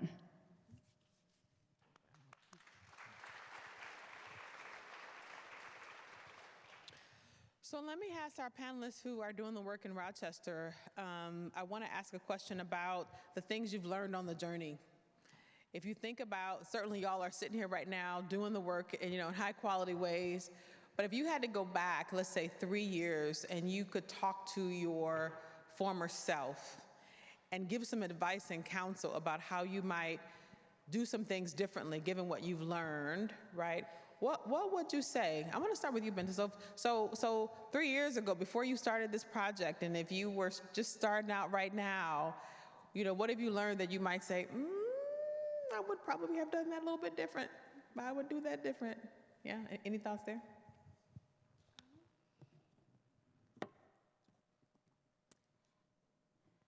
I think just trying to be more involved and looking at more ways to be involved, because when I started this whole thing, I was like, what am I gonna do? I have no idea. And even when I spoke to the town hall, I was like, this guy is not listening to me. He literally does not care at all about what I have to say. And so just being more positive about it and thinking like I can make a change if I, continue going to town hall, like the old people that are there very frequently. Like even when I went to town hall to just like see how an event went, there were old people there, and there was an apartment being built, and they were like, no, we don't want this, not in our backyard. And made the meeting last for like over 2 hours, but they're complaining. So, you know, just having their attitude, but in a positive way of being like, yeah, I'm gonna like annoy these like lawmakers to make change, and just having that kind of attitude, I think would really help.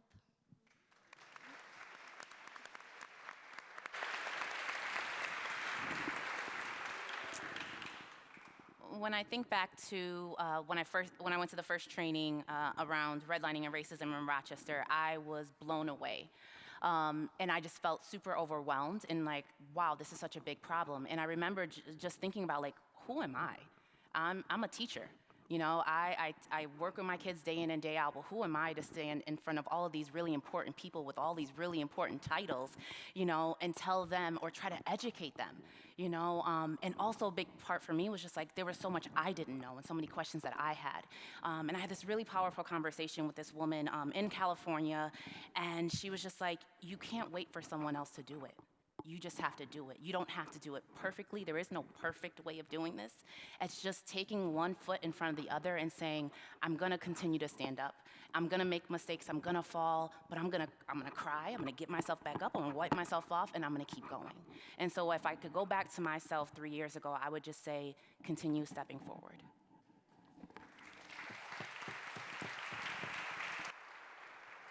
I'm gonna piggyback off of that. I wish if we could have talked to ourselves, 3 years prior to any of this, I guess probably do the same thing with a box of tissue in hand. Because you're gonna go through a lot. You're gonna be crying, you're gonna be laughing, you're gonna skin your knees, you're gonna get dirt under your fingernails, literally. Just know that you don't know nothing, and you will learn something.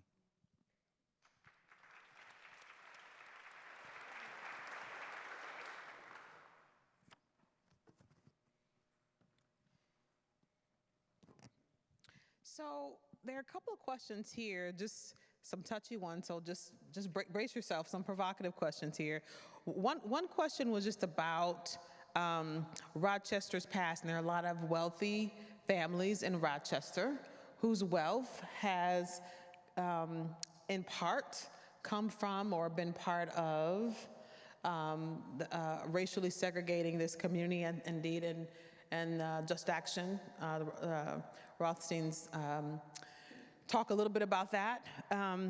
Say a little bit about how you would have people in this community address that, right? That the wealth of many folks in this community came from segregation. They may be some of the same folks who give just a little bit to kind of have some of these discussions, but not enough to resolve some of those issues. And there's some folks who are sitting a little bit uncomfortable about that, but want you to speak to that. Well, in the book, actually, we use Rochester and Keisha's work and Shane's work as an example, and we identify the institutions that created segregation in Rochester in the 20th century and their successors today. A local civil rights group, broad-based civil rights group, should begin by politely requesting these institutions to increase their contributions to racial justice compensation and move on from being polite to being less polite as their strength grows. That's the only way I know of how to do it.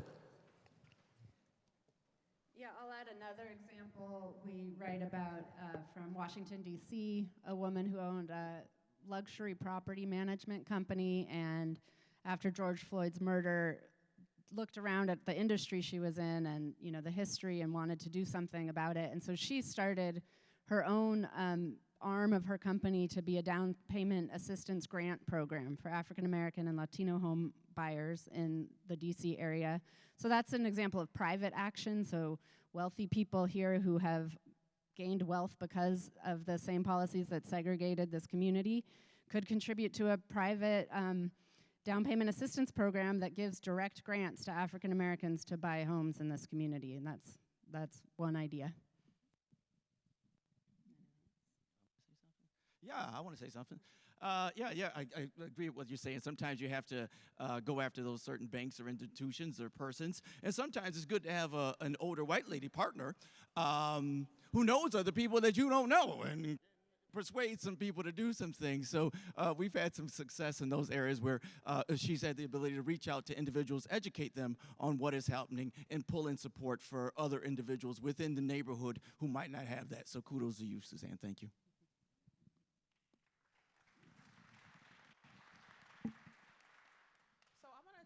I'm gonna just take moderator's privilege a little bit just to encourage folks who are thinking about things they can do, especially around those kinds of direct action redress, to go online at the redressmovement.org. It's an organization that was created especially with this purpose in mind for understanding the institutions and organizations that have been part of creating, right, segregation in a particular place in a community, educating that community about those institutions and their specific role in it, collecting those receipts, as I like to say, and then as Richard said, you know, first asking for collaboration, saying, listen, you can see the history here of how you have undermined the success of lots of Black and brown people in this community. What is it that you would like to do that would help to move this forward in a very thoughtful way? And for those organizations who are ready and willing to move forward and lean forward, developing the kind of collaborations that make that possible.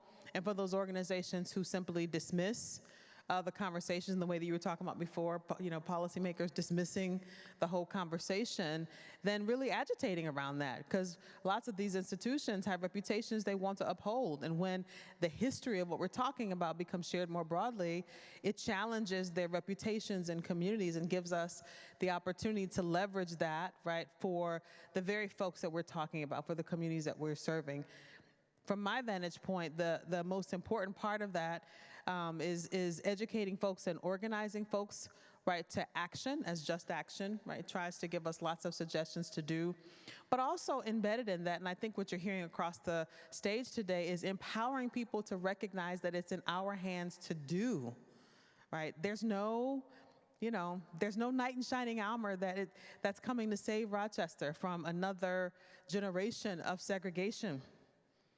There's no magic wand that anybody's going to be able to wave over Rochester and the suburbs and to do something different. The only way this happens, the only way this has ever happened, is that average, ordinary people like you and I get together and say, nope, creating a different Rochester, doing something different. And we stay steadfast and committed to it. That's the only way it happens, folks. So I would encourage you, certainly redress movement is one, but whatever the sort of efforts, even those on the table right here, whatever ways you can participate and lean forward and bring others with you is the only way that happens. So I want to challenge all of you as we begin to wind down just a little bit. I'm going to give our panelists just in a second, just a minute or so to have concluding remarks. I'm going to go off the whole panel, so just warning, here we go. Before I turn to my panelists to do their concluding remarks, what I'd love for you to do is write down, in the same way you wrote these wonderful questions, what are you going to do when you leave here? Today. Today. Not tomorrow, not later on, today. Like what will you do differently as a result of this conversation? And it doesn't have to be like it doesn't have to be you march downtown by yourself with a sign waving redress or what, right? But something that is meaningful to you that takes a step forward, right? It may be just telling a neighbor that, you know, about this conversation. Hey, I went to this great panel today, and here's what they were talking about. What do you think about? What can we do about that? It may be asking in your school if they have had an opportunity for somebody to come and talk about what the anti-racist curriculum and having that conversation, or have their kids gone through that. It could be leaning forward with the Hinge folks, right, to figure out how can we help and assist. It may be, you know, encouraging a young person, right, who is thinking about this but feeling relatively lonely in their search, right, to give them a little bit of encouragement. It could be giving somebody the book, Just Action. I'm going to just buy 5 or 10 of them and just give them out. Here, you need this. Have at it. whatever it is, write it down and just be committed at least to that one thing. If each of us in this room does that, man, right, the ripple effect of that can be really powerful. Don't you agree? Good.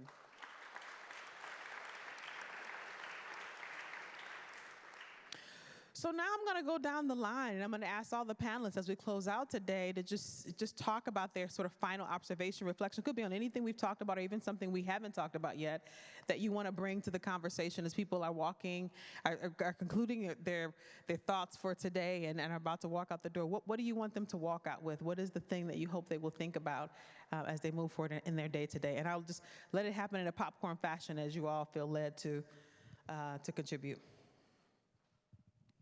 I'll go first. Well, I'm not going to try to out-inspire you from Dr. T's talk, but so my role here is just to say that you have the tools you need.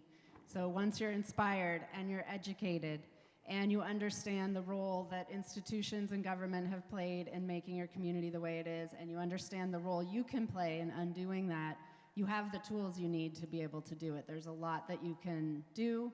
And I'll add, like, the questions we got about the specific strategies we gave, it doesn't mean that all of those strategies we talked about are the right ones for you here.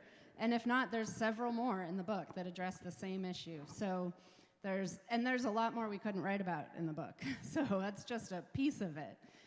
So I know when I came into this project, I was feeling overwhelmed by just the enormity of this issue and how it touches every part of our lives, and it feels impossible to undo. And I come out of it feeling very differently and very hopeful and very positive about how much can be done in small pieces in communities across the country.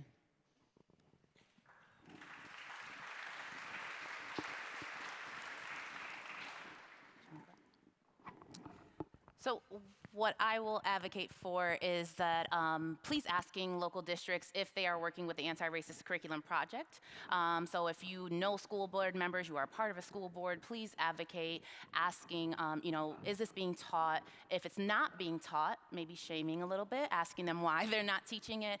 All of our curriculum is open source, and it is free trainings that we offer to schools. So they don't even have to pay us to come in. So we are not only there to offer the education and the training, but we also support them on the back end as well. And we come in, we will co-teach in their classrooms, we will observe them teaching to their students, we will answer questions, we will hop on a Zoom for 10, 15 minutes. So we are there for just full wraparound support for schools in our areas. And so please advocate in asking, if it's being taught, if it's not, why it isn't being taught.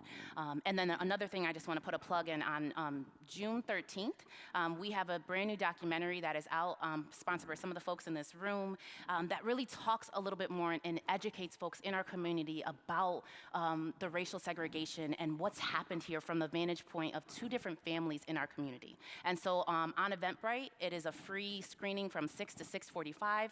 We'll have the short film for 20 minutes, and then there'll be a panel discussion afterwards so you can ask any questions. So there'll be a QR code up here, but again, resistancemapping.org is our website. Please don't hesitate to reach out. We would love to work with everyone in this room.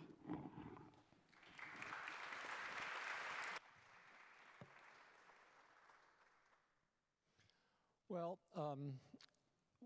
Leah and I have, the color of law, let me say, the color of law that I wrote about the history, that's history. It doesn't change. The facts today are the same as the facts when that book was published.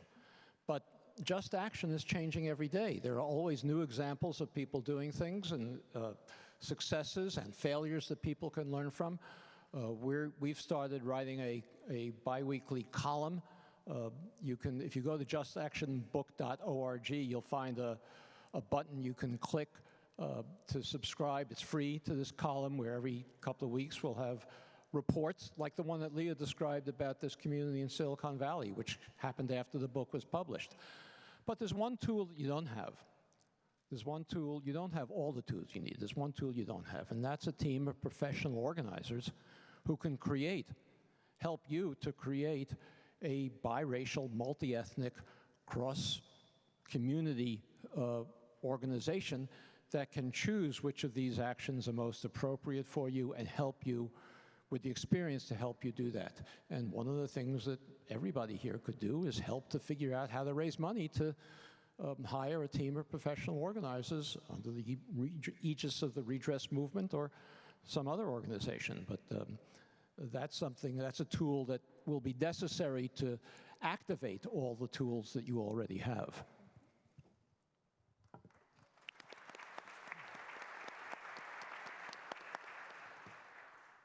I would say just be politically active in your community. Go to a town hall meeting, drag your kid to a town hall meeting, teach them how to be politically active and really proud of their community, and because we're really the younger generation that's going to change these communities. So just teach your kids how to be politically active.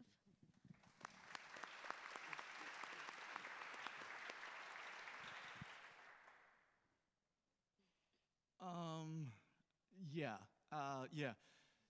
What everyone said, and just remember, we may not have all the tools, some of the tools, part of the tools, piece of the tools, but the one tool we do have is compassion and connectivity, and we know how to say I love you, and we know how to say I hate you. But if we can move forward from that tool right here in your chest, we can do a hell of a lot. Thank you.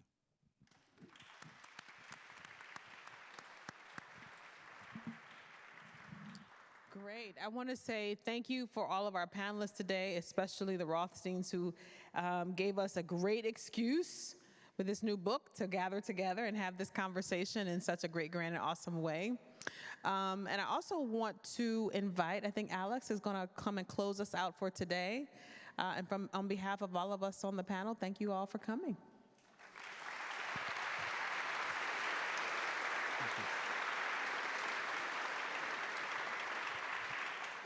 To the challenge earlier to write out something, it cannot be that you just came to this. That counts already as a first one. So maybe a second one. It's a great conversation to have. Fortunately, we have like-minded folks, but the toughest part is to have this conversation with individuals that this may not be an interest to them or they don't understand the impact. With that said, I want to thank you for joining us. I want to really, one more round of applause for the panel. They're really great.